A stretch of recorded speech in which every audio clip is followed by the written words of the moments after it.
72 గంటల్లోనే ఫోన్లోని అద్భుతమైన జ్యోతిష్య పరిష్కారం చూపిస్తారు.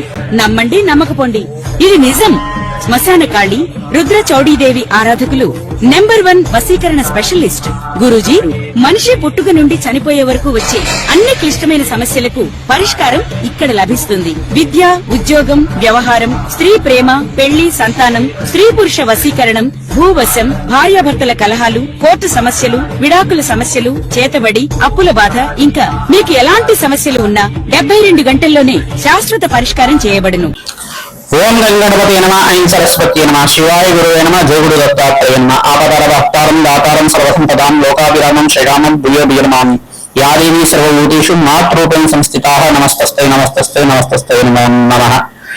యా దేవీ సర్వభూతేషు శక్తిరూపేణ సంస్థితాః నమస్తస్తై నమస్తస్తై నమస్తస్తై నమో నమః. జయ గురు దత్తాత్రేయ నమ. మాతృభ్యో పితృభ్యో ఋషిభ్యో గురుభ్యో నమః. జయ గురు దత్తాత్రేయ నమ. యూట్యూబ్ ప్రేక్షకులందరికీ కూడా నమస్కారం అండి.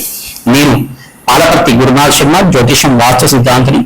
ప్రతి విషయంలో కూడా ప్రతి మానవాళికంతా కూడా ఉపయోగపడే విధంగా ఈ యొక్క కంటెంట్ అనేది చెప్పడం జరుగుతుంది. ప్రతి విషయంలో కూడా మనకి ఏంటంటే మేషాది ద్వాదశ రాశుల వాళ్ళు ప్రతి రోజు కూడా దేవతార్చన చేసే విధంగా మీ ఇంట్లో ఉండవలసిన విగ్రహం ఏంటి, ఈ యొక్క లగ్న చక్రవశాత్ కానీ ప్రధానంగా రాశి వశాత్ అయిన కానీ ఈ రాశి వాళ్ళు ఈ విగ్రహారాధన చేయడం వల్ల మంచిగా కలిసి వస్తుంది. ఈ విగ్రహారాధన చేయడం వల్ల మంచి ఐశ్వర్య యోగం కలుగుతుంది, అష్టైశ్వర్య యోగం కలుగుతుంది, సంతాన యోగం సిద్ధిస్తుంది, వ్యాపారం యోగం కలుగుతుంది, అన్యోన్య దాంపత్యం కలుగుతుంది, వివాహాది శుభకార్యాలు జరుగుతాయి అంటారు.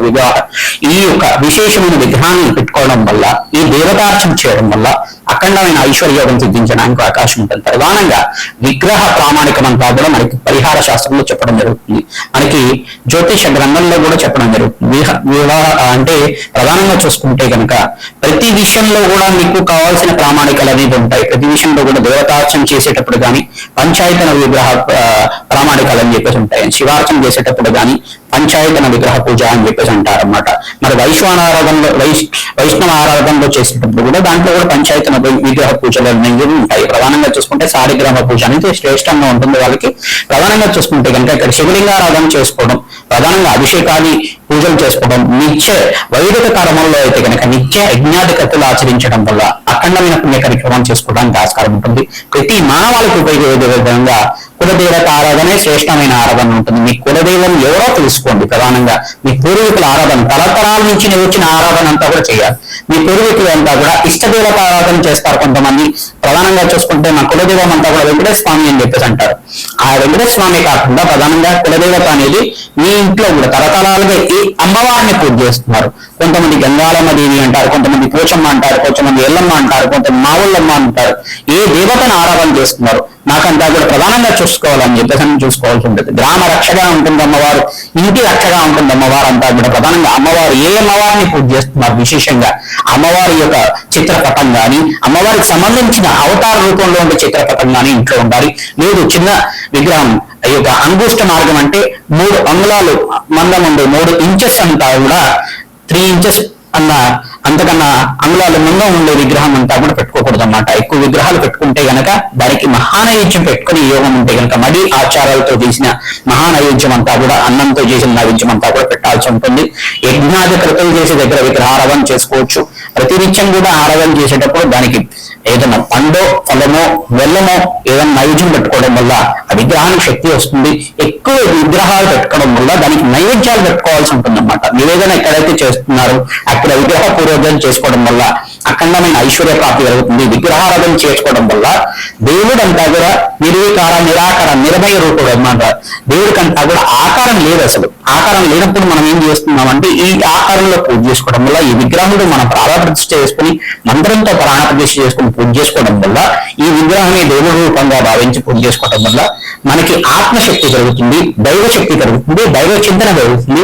తద్వారా అంతా కూడా విగ్రహ నామస్మరణ చేయడం వల్ల, దేవత ఆరాధన చేయడం వల్ల, భగత్ నామస్మరణ చేయడం వల్ల అఖండమైన పుణ్యయోగం సిద్ధిస్తుంది. కోటి యజ్ఞాపతి ఫలితం జరుగుతుంది. తద్వారా ఈ యొక్క పుణ్య కార్యక్రమాలంతా కూడా చేయడం వల్ల విశేషమైన పూజలంతా కూడా ఆచరించడం వల్ల వంశాభివృద్ధి కలుగుతుంది, అష్టైశ్వర్యోగం కలుగుతుంది, మంచి సుఖమైన జీవితం జీవించడానికి, పుణ్యవంతమైన జీవితం జీవించడానికి, అఖండమైన వంశాభివృద్ధి కలగడానికి ఆస్కారం ఉంటుంది. కావున మేషాది ద్వాదశ రాశులు కానీ మేషాది ద్వాదశ లగ్నాల వాళ్ళు కానీ విశేషంగా ఈ విగ్రహారాధన చేయడం వల్ల, ఏ విగ్రహారాధన ఏ దేవతార్చన చేయడం వల్ల వాళ్ళకంతా కూడా కలిగి వస్తుందో తెలుసుకుందాం.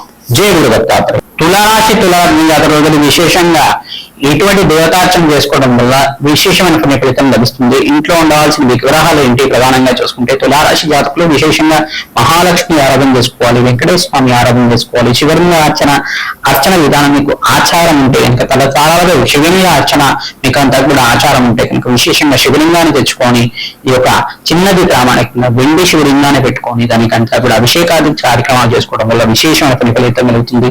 ఎవరైతే కనుక నిత్యమంతా కూడా భక్తిగా శ్రద్ధగా పూజ చేసుకుంటూ ఉంటారో అఖండ పుణ్యయోగం సిద్ధించడానికి ఆస్కారం ఉంటుంది. ప్రతినిత్యం కూడా కులదేవత ఆరాధన చేసుకోవడం యోగకరంగా ఉంటుంది కావున ఈ యొక్క పూజా విధానం అంతా కూడా చేసుకోవాలి. భక్తిగా శ్రద్ధగా దేవతార్చన చేసుకోవడం వల్ల అఖండమైన పుణ్య ఫలితాన్ని వెళ్ళడానికి ఆస్కారం ఉంటుంది. ప్రతినిత్యం కూడా పసుపుతో అభిషేకం చేసుకుంటుంటారు మహాలక్ష్మీదేవికి. గురుబలం పెరిగి వివాహాది శుభకార్యాలు జరగడానికి ఆస్కారం ఉంటుంది. అమ్మవారి దేవాలయంలో విశేషంగా దుర్గామాత దేవాలయంలో పసుపు కొమ్మలు మాలనంతా కూడా సమర్పించడం వల్ల ఆకస్మిక ధనలాభం ధనయోగం సిద్ధించడానికి అవకాశం ఉంటుంది. ప్రతినిత్యం కూడా మహాలక్ష్మి సహస్రనామాన్ని అంతా కూడా పఠనం చేయండి. కుంకుమార్చన చేసుకోండి. ఇంట్లో కానీ దేవాలయంలో కానీ కుంకుమార్చన చేయించండి. సహస్రనామాలతో కుంకుమార్చన చేసుకోవడం వల్ల గద్దన స్తోత్రాన్ని పఠనం చేసుకోవడం వల్ల ప్రతినిత్యం కూడా చేసుకోవడం వల్ల ఆకస్మిక ధనలాభం ధనయోగం సిద్ధించడానికి ఆస్కారం ఉంటుంది. హనుమత్ దేవాలయంలో నాగవల్లి దళార్చన పూజా విధానం చేసుకోవడం, సింధూర అభిషేకాది కార్యక్రమాలు చేసుకోవడం వల్ల, యజ్ఞాధికృతంలో భాగంగా చండీ హోమాది కార్యక్రమాలు చేసుకోవడం వల్ల, లక్ష్మీ కుబేర హోమశాంతి కార్యక్రమాలు విశేషమైన ద్రవ్యాలతో చేసుకోవడం వల్ల, తామర గింజలతోటి చేసుకోవడం వల్ల అఖండమైన పని ఫలితం కలగడానికి ఆస్కారం ఉంటుంది.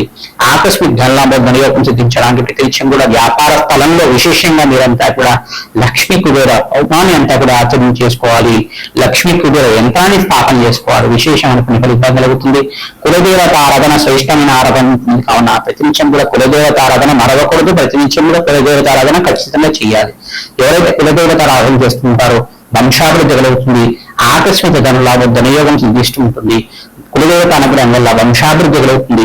అఖండమైన ఐశ్వర్య ప్రాప్తి కలుగుతుంది. ప్రతినిత్యం కూడా దేవతార్చనలో భాగంగా కాలభైరవ స్వామి ఆలయంలో మీరంతా కూడా ప్రతినిత్యం కూడా అష్టమి తిథి రోజు కానీ, నవమి తిథి రోజు కానీ, అమావాస్య వేళల్లో కానీ, పౌర్ణమి వేళల్లో కానీ, ఆదివారం కానీ, మంగళవారం కానీ, శుక్రవారం రోజున, శనివారం రోజున ఖచ్చితంగా ఈ యొక్క కూష్మాండ దీపాన్ని వెలిగించడం వల్ల ఈ యొక్క తెల్ల గుమ్మడికాయతోటి దీపాన్ని వెలిగిస్తూ ఉంటారు. ఈ యొక్క కూష్మాండ దీపం ఉంటారు. దీన్ని కూడా ఈ యొక్క కాలభైరవ స్వామి దేవాలయంలో వెలిగించడం వల్ల ఆకస్మిక ధనలాభం ధనయోగం సిద్ధించడానికి ఆస్కారం ఉంటుంది. ప్రతినిత్యప్పుడు గోమాత సేవం చేయాలి.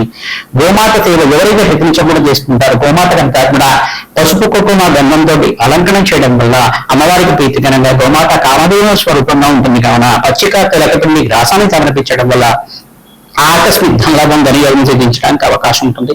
ప్రతినిత్యం కూడా అన్నదాన కార్యక్రమాల్లో చేయడానికి ప్రయత్నం చేసుకోండి. అఖండమైన పుణ్యయోగం సిద్ధిస్తుంది. దేవతార్చనలో భాగంగా ప్రతినిత్యం కూడా అవకాశం ఉంటే కనుక బెల్లం పరవాన్నం కానీ, దద్దోజనం కానీ, పులిహోర కానీ మీ ఇంట్లో నివేదన చేయడం వల్ల అవకాశం ఉంటే కనుక ఆవునితో దీపారాధన చేయండి. లేదా ముమ్మన్నోతో దీపారాధన చేయండి. ప్రతినిత్యం కూడా దీపారాధన నిత్య దీపారాధన చేయడం వల్ల అఖండమైన పుణ్యయోగం సిద్ధించడానికి అవకాశం ఉంటుంది. దేవతార్చనలో అంతా కూడా తప్పనిసరిగా పానకాన్నైనా నివేదన చేయాలి. బెల్లానైనా నివేదన పెట్టాలి. తద్వారా ఏదైనా విగ్రహాలకు నివేదన పెట్టుకోవడం వల్ల అక్కడ శక్తి ప్రామాణికం పెరుగుతూ ఉంటుంది. తద్వారా విగ్రహానికి శక్తి సంభవిస్తుంది కావున అఖండ పుణ్యయోగం అంతా కూడా సిద్ధిస్తుంది. ప్రతినిత్యం కూడా దేవతార్చన చేయండి. కులదేవత ఆరాధన చేసుకోండి. ఇష్టదేవత ఆరాధన చేసుకోండి. తద్వారా ఆకస్మిక ధనలాభం ధనయోగం సిద్ధించి మహాలక్ష్మి యొక్క కరుణా కటాక్షాలతోటి అష్టైశ్వర్యోగం సిద్ధిస్తుంది. శ్రీమాత్రి